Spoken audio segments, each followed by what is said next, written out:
பிசிறு தெரியாமல் பட்டி எப்படி ஜாயின் பண்ணுறது அப்படின்ட்டு பார்க்கலாம். ஃபஸ்ட்டு நம்ம பட்டிக்கு எடுத்து வச்சோம் இல்லையா, அது துணியை வந்து இந்த மாதிரி எடுத்து வச்சுக்கோங்க. நல்ல பக்கம் வந்து மேலே இருக்குது.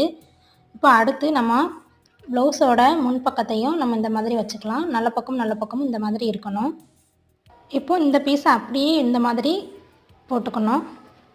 இந்த மாதிரி திருப்பி போட்டுக்கோங்க. இந்த மாதிரி திருப்பி போட்டுட்டு அதுக்கப்புறமா நம்ம 3வது பீஸ் இருக்கு இல்லையா பட்டிக்கு, அதை வந்து இந்த மாதிரி கீழே இப்படி வச்சுக்கோங்க.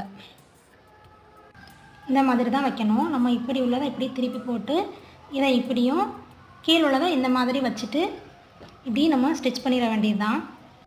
பாருங்கள், இந்த மாதிரி தையல் போட்டாச்சு. இப்போ நம்ம இதை அப்படியே திருப்பி விட்டுக்கலாம்.